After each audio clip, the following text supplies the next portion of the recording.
I was sent this stand-up desk. My gosh, doesn't it look amazing? Just kidding. I haven't even assembled it yet. This is what it's gonna look like when it's all done. Let's get started. I'll show you how to put this together, going through the instructions here. A lot of illustrations, not a lot of words. Kind of have to just look at some of the illustrations to be able to make sure that you're matching up the correct parts. I'm gonna start getting this put together, get the parts all separated, and I'll share with you along the way how it's going. The first part, we have the motor here. We'll get this one here. This part of the leg is what goes out as you are hitting the motor to extend it. We have this one here. Fits in there just fine. So there's the tool that it came with.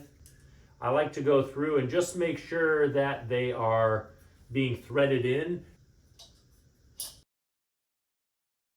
Very straightforward process, getting these 3 bolts on each side. So you just want to make sure that everything's lined up properly. Now everyone's quarter turn and everyone's snug. All right, so we got that crossbar on. Real easy, make sure that the pads are facing up because we have this currently facing down. That way you won't have them going the wrong way. The feeder on, now it's having us turn this all the way over and starting to work on the top surface. And here are the cross members based on the hole pattern here and the hole pattern here. They go on this side. That's what the hook looks like.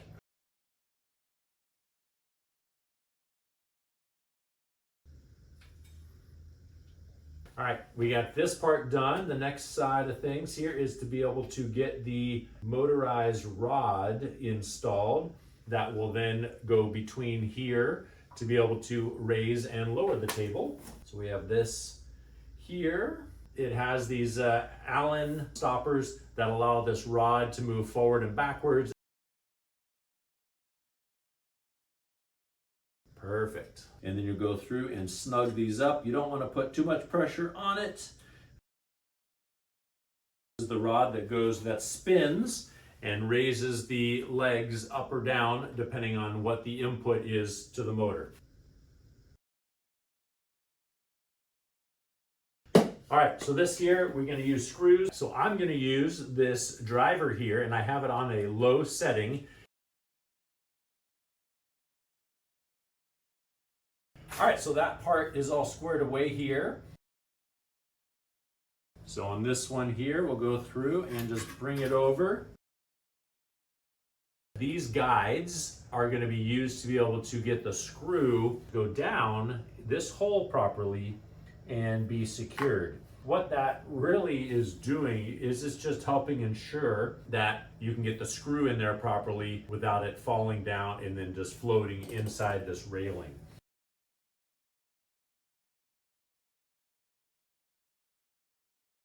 Go through, make sure we have the parts here. So the next thing is the handset, which is the control module here. Drilled holes there, line up, and get the screw started. All right, that is secured. So this part is done. I'm gonna go through and turn it over. This is where the little shelving cabinets are going to be going on there. You have the holes on this side here where the cam locks go into. So it comes with these long screws, and that's what we'll utilize to be able to these different parts on there. I can see here that it has it to where you separate those cam locks face each other and be able to realize how those are supposed to be oriented, because if you have these switched, then the cam locks are on the opposite sides and it's not going to look very good. Make sure that that's flush. You don't want it to be twisted. All right, those are all secure now. And with that, there are the screw holes on these sides, and that lines up with the screw holes over here. You know, I have this little part here, that's the end, but that's gonna go here in this hole. This here it looks like they're already inserted in here, and they will go into these holes here.